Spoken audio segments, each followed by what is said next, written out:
everybody, and welcome to Dirty Laundry. Today, I'm joined by Alex White, UK national champion and decently highly placed finisher at 2015 Worlds. Say hi. Hey, thanks for having me, Dan. Yeah. So today we're going to be working on something that's kind of not in favor right now. We're going to be talking about personal evolution, and you all had an archetype that you wanted to dig into a little bit. Why don't you tell us a little bit about what you're hoping we get into with this deck build? Okay, so before I go into that, I want to tell a little bit of a story about where the thinking for this deck originated, because this deck goes back to like February, April this year. So the first version of this deck was built then when Andrew Zenesis Hines and I were testing for the not for the Psy Games, the SSCI, the StimHack Store Champs Invitational.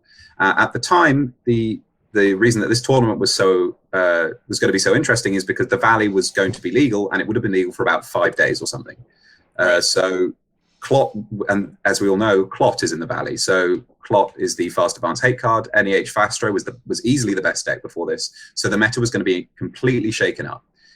We didn't want to play Fastro. A lot of people didn't. And even if you did, you had to adjust for this new Clot threat. So the meta was all thrown on its head. So most people, most people predicted, and indeed a lot of people did think that the thing to do would just to be play the second best deck before Clot, which was Replicating Perfection Glacier.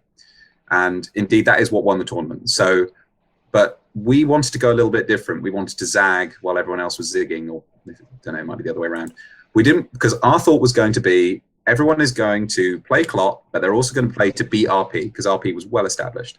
So they would just play all these slow decks with Clot in them. They would play Kate with Catty Jones or Professional Contacts or whatever. They could have a Clot, but they could also go long. So neither of those options were that appealing to us. So what we did, we wanted to go to Rush. So Rush differs from Fast Advance in that it's not about scoring out of hand. It's about going fast. It's about going extremely fast. Really, you're faster than Fast Advance, because Fast Advance just means that you're scoring out of hand. It doesn't necessarily mean you're winning super early. A lot of the time, NEH Fastro wins in the mid game.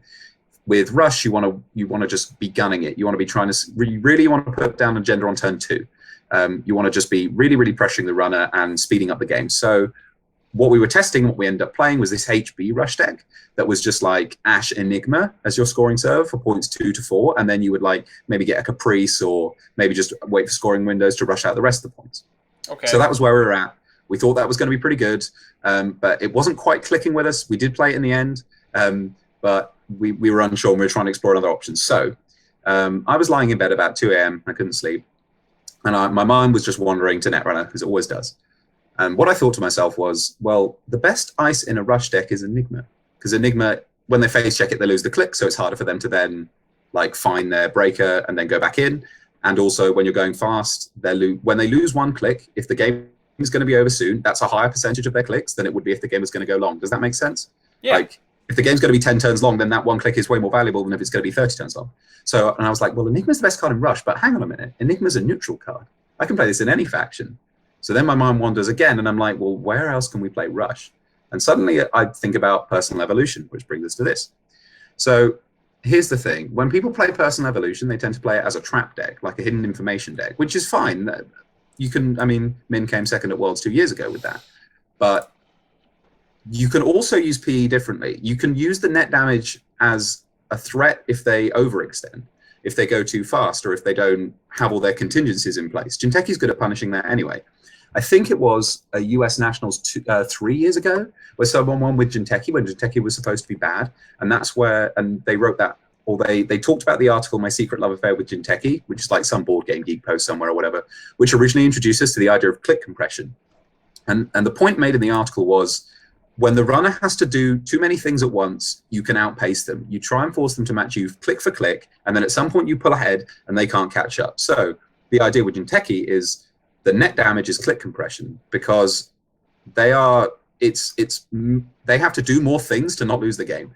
They have to start drawing more cards. They have to find the cards they lost off the net damage. The net damage is slowing them down. And if they go too fast, they will also just die, because it doesn't just slow them down. Sometimes it just kills them and wins the game. Right. So the idea was that we're using the net damage as another thing that the runner has to worry about when they're trying to deal with us rushing. When we go Enigma, Caprice, Agenda, they have to make sure that they don't go too fast and die, because what if that's a snare, or what if there's another piece of ice and it's a neural katana or a kamainu? We need to make them go fast, and then hopefully either they can't go fast enough or they do and it kills them. So that's the principle behind the deck. Okay, I like it, and I definitely think it's a different mindset from the approach that other people take with PE. You know, Yeah. I was actually having, as weird as this is to say, a Facebook conversation with Damon the other day Yeah. about groupthink and how certain identities are just basically pigeonholed into certain thought processes because somebody along the line who either won a major tournament playing that ID said, you know, this is what I consider to be the optimal PE, and then it got chiseled onto a tablet Yeah, somewhere sure. in the Netrunner, you know, in the Netrunner mythology. And so Yeah, it's always nice to explore that. So I feel like when you're talking about PE, we really need to start with the agenda suite because absolutely. PE is always designed around what kind of agenda suite you're going to use. And it's Yeah, definitely a different mindset. I've played a lot of like toe tags Jinteki in the traditional shell game, yeah, but I don't think I've ever played like the 3/2s. You know what I'm yeah, saying?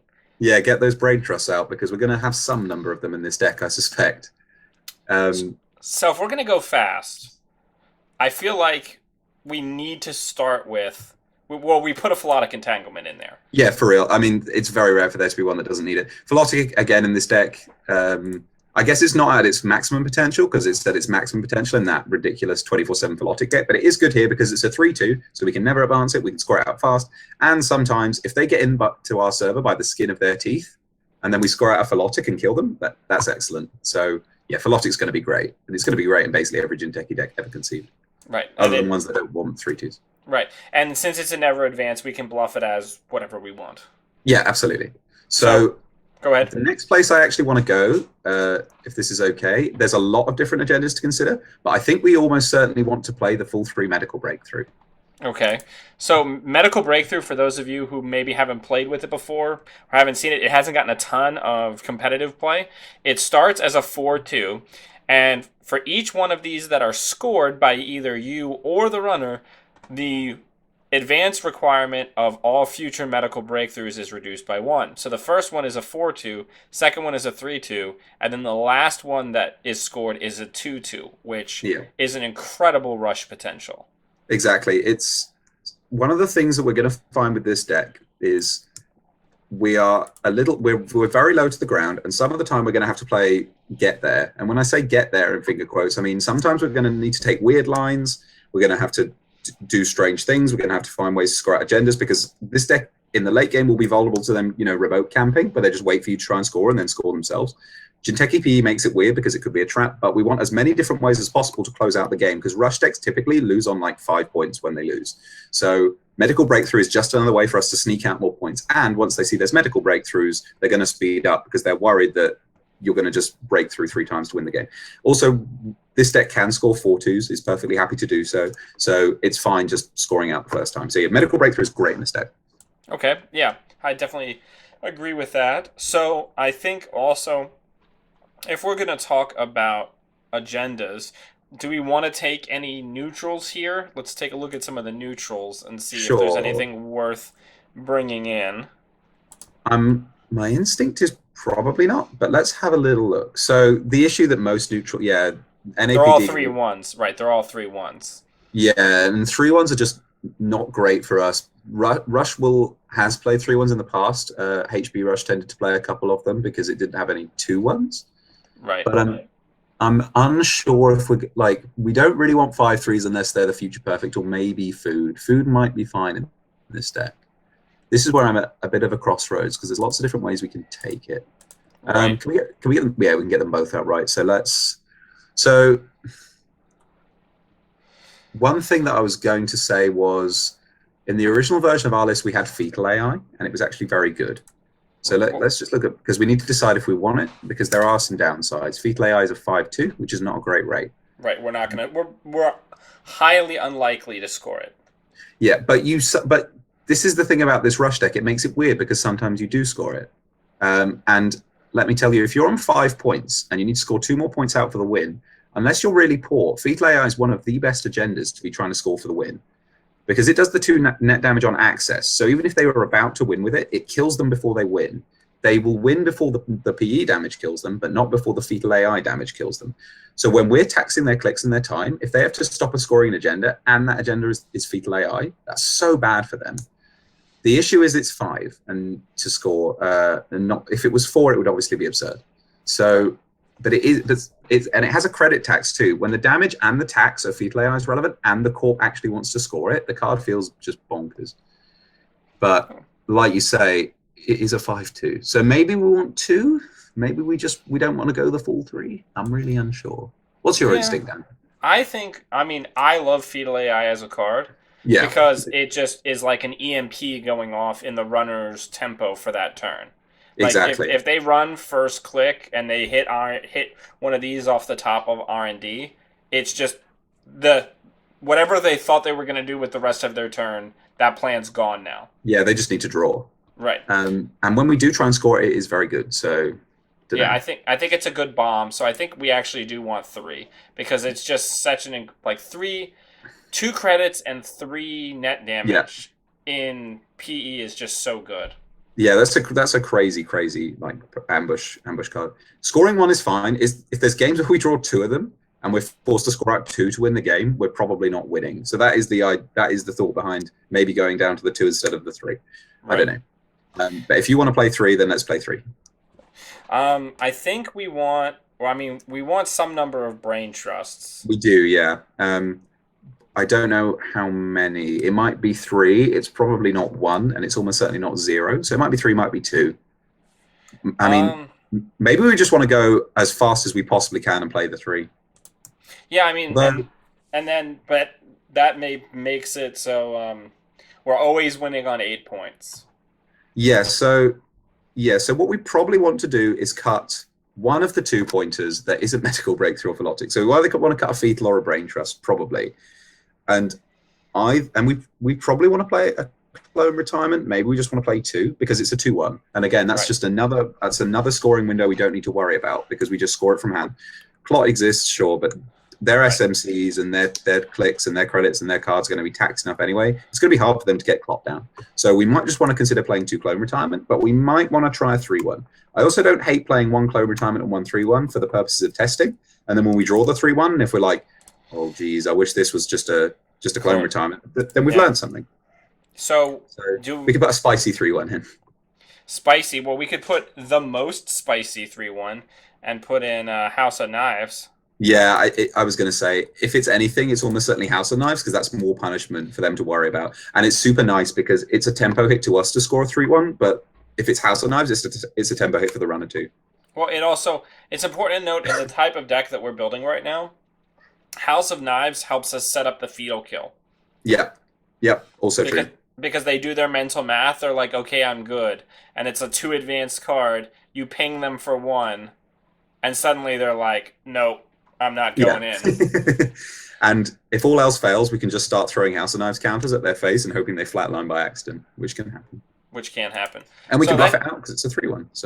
So that gives us a very low for personal evolution 11 agenda cards. Yeah, I actually really like 11 is kind of the sweet spot. A lot of times you'll find rush decks play 11 and 12 because they do want to see them. We need to see 4 agendas reasonably early in order to win. So I like 11. This isn't because obviously common wisdom used to be the fewer the better because then you don't draw as many dead cards, but they're not dead for us. We need to win and they help us to win. Right. So I think we run the hedge funds, obviously. Yeah, we want to be fast. Hedge fund's always good. And hedge fund, like op econ in this deck is going to be great. Right, and we drop the Jackson Howards because, Yeah, we might end up cutting one. And I know that sounds crazy, but Rush doesn't need it as much as other factions do. So we probably end up on 3, I won't lie. But there's a chance that we need to save a card and influence and we cut one. Besides, we need to get used to playing without Jackson sometime. Yep. But yeah, we're probably going to play 3. Yeah. Well, I mean, because usually if you're drawing an agenda, you're just windmilling it into the server. Yeah, exactly. I have a friend who played Grendel's Supermodernism Rush without Jackson forever. And when I was like, what if you draw agendas? He's like, that's what your deck telling you it's time to score. So maybe that's the case here, I don't know. But we'll play at least 1, I think. Almost certainly 3, maybe 2. I think we definitely need 3x snares because snare's going to be great in this deck. I mean, we might end up in the excellent situation where we put snare in our scoring remote and hope they run it, or even better, we put snare in our scoring remote and try to lose the Caprice side game so they flatline. I know that sounds dumb, but things like that can happen. And also it punishes R&D. Rush decks can sometimes lose out of R&D if they stumble a bit and the runner just fires off Maker's Eyes. But with 3 fetal AIs and 3 snares in this deck, that's going to be a real problem for them. So, yeah. Now, is medical research fundraiser a thought in this? Or is that anti-synergistic with us playing Rush?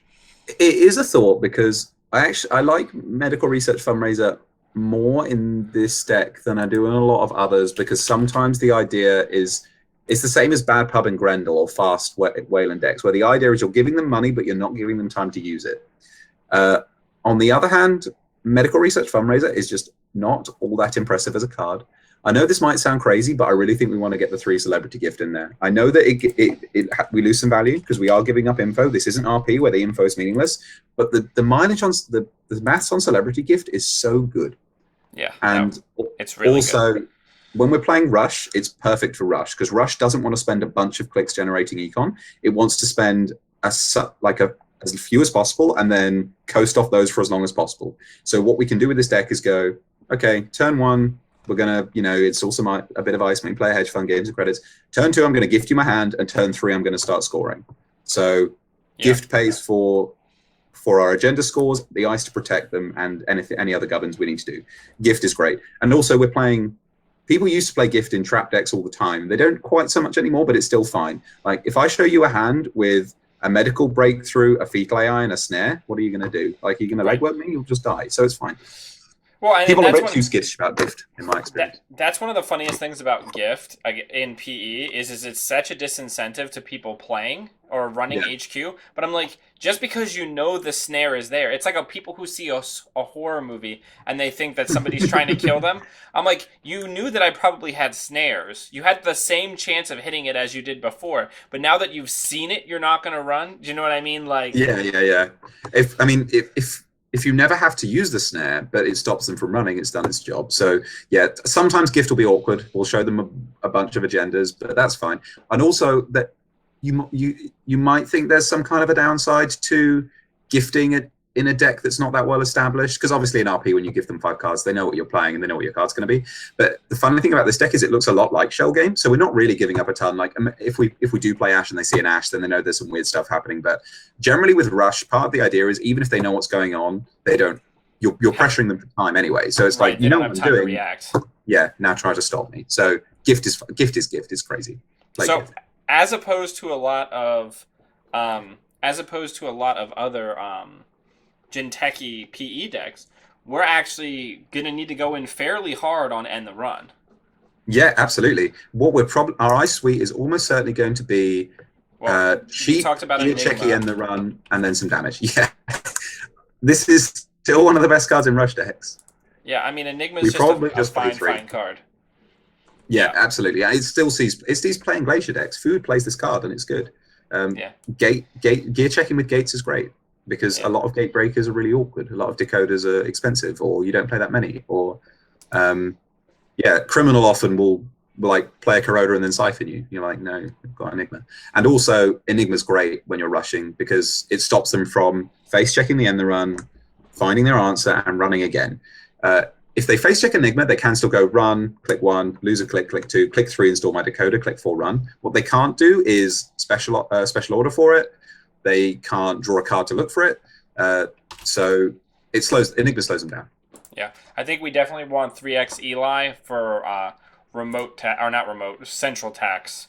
Yeah, sure. That makes sense. Eli's just great maths, and it will always be great maths. So yeah, we'll play the Eli. We probably play some number of Bakus or. Yeah, absolutely. We might end up with spare influence, then we'll probably swap them for wraparounds, but put back in for now. Yeah, we'll put some of those in there. I think.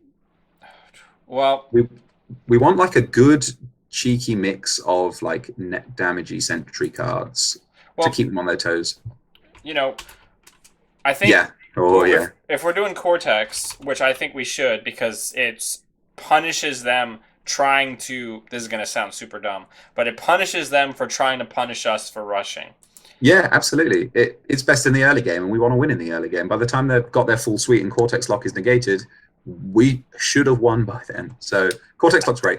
The first iteration of this deck played the full 3 Cortex Lock, and part of its power came from the fact that Cortex Lock had just been released and people didn't think about it. Now we've kind of gone full circle where no one is really used to Cortex Lock anymore. So we'll get people with it, I reckon. Yeah, I think to that note, I actually think this deck wants a 2 Oh Marcus Batty. yeah, absolutely. He wasn't legal when we built the deck originally, and now he is. And yeah, Batty's ready to roll. He's going to be good in this deck. We probably want to consider some weird stuff like a Neural Katana or something, just because it's good with Batty.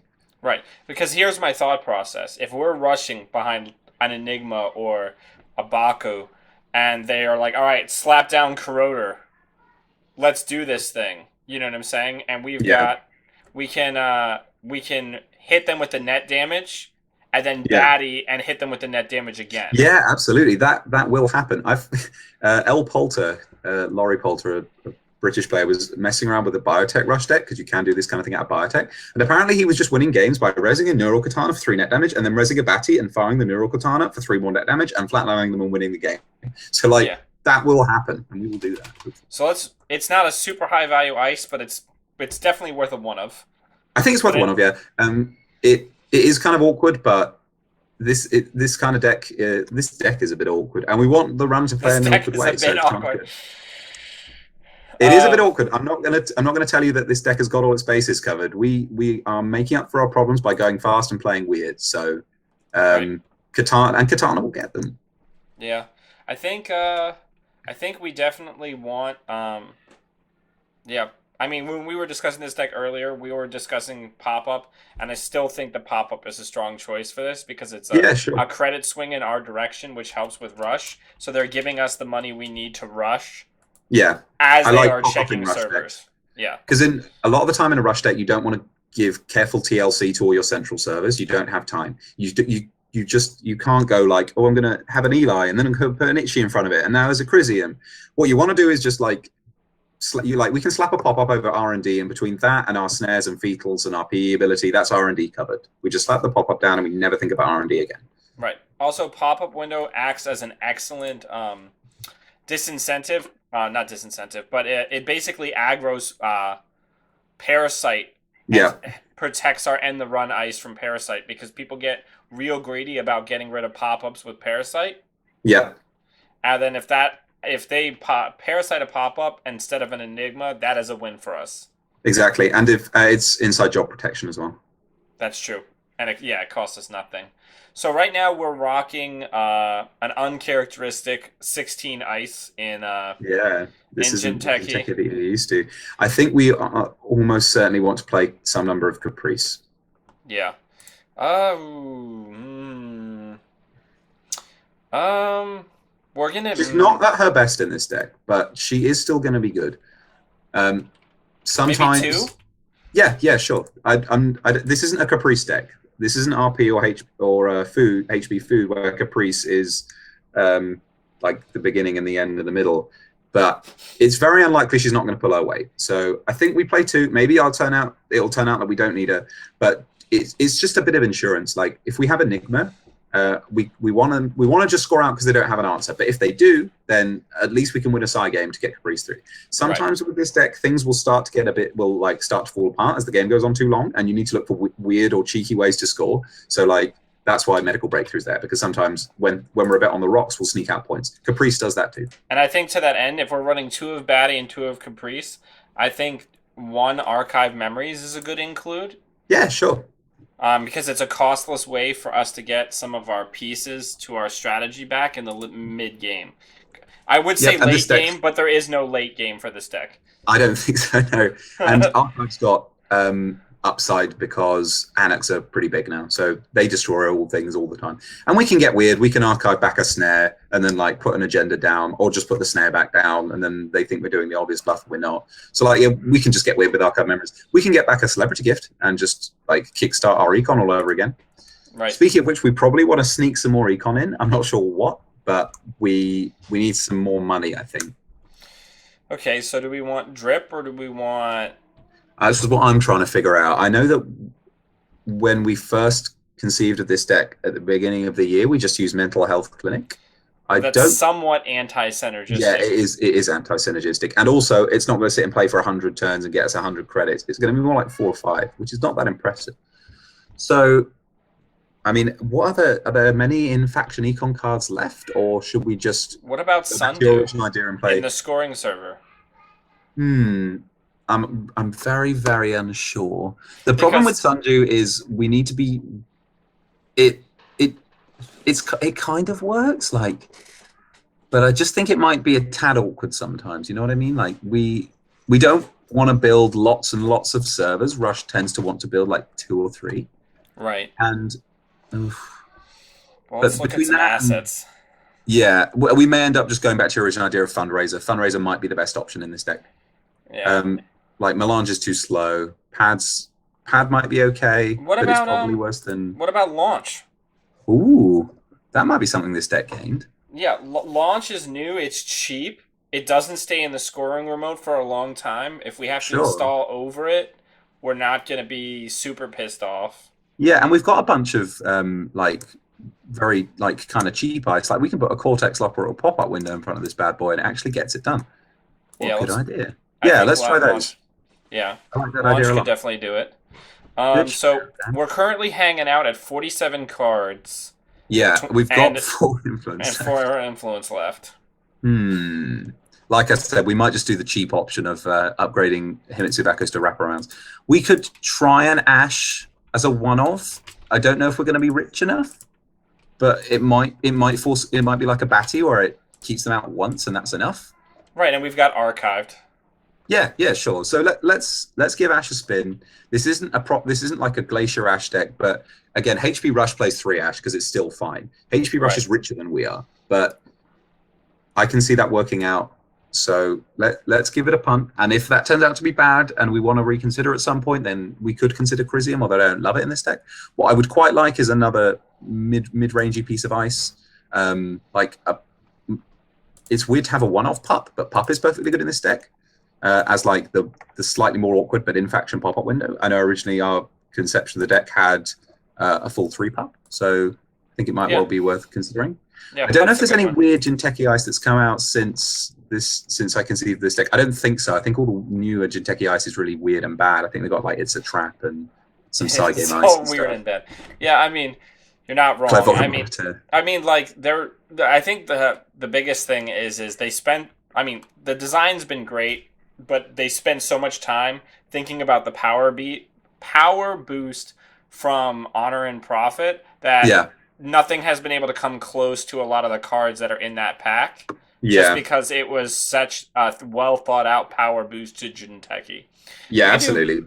We That can was do one a of one of pup. We yeah. could even Uh, maybe drop one Cortex lock and go up to a second one. Yeah, for the consistency of pup over the explosion of Cortex Lock. I like that too.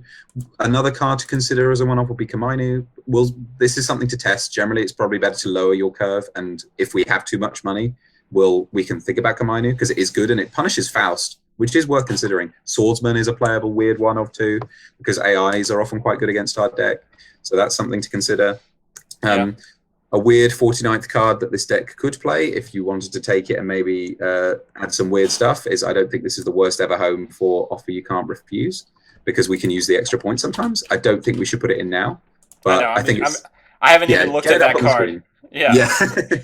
Yeah. I suggested at some point to Xenesis that Bed Brew might want to consider playing an Offer You Can't Refuse, and he basically laughed in my face and told me I was an idiot. So I might be alone in this opinion, but if you want to play this deck and you want to try some weird stuff, then I can think of worse uses for an Offer You Can't Refuse because this deck it's the 4 cost as much as anything. But I thought I'd bring it up. Yeah, no, it's definitely worthwhile. It's just I feel like this would still not be great if it was 2 cost. But if it was 2 cost, it would be imminently playable. Yeah. 4 if they cost wanted is to push just it, they could have put it at 0. But maybe that would have been too good. I don't know. But you know what I'm saying? I mean, but I would say people would consider playing it more if it was a 2 cost. Yeah, this has definitely got the all the warning, all the what word am I looking for? Like all the signs that say we were careful with this card. So, which is fine. Not every card can be pushed, otherwise we'd be living in a crazy game. So, but yeah, I wanted to bring up an off-you card. Yeah, that's fine. So I think this is definitely a good start for the game. Everybody stay tuned because we're going to play test it against a rando on Jinteki and see how I'm it so goes. excited to play this deck. Yeah, so let me go ahead and save it. We're going to call this Bed Brew. I was going to say, if you don't want to do the in-joke name, you want to rename it, you can call it like House of Flying Daggers or the Pain Train, or I thought of another weird name for it that was based on a film. I thought of a really good like killy film name, but I can't think of a good one. So anyway, my name is Bed Brew. You can call it what you like. Yeah, Bed Brew's fine. So we'll go ahead and do that. Everybody, oh, it already logged me out. Everybody, thank you very much for joining me for another episode of Dirty Laundry. Alex, of course, thanks for coming on, and you can catch him again as we test run, and we'll catch you next time. See you on the other side, guys.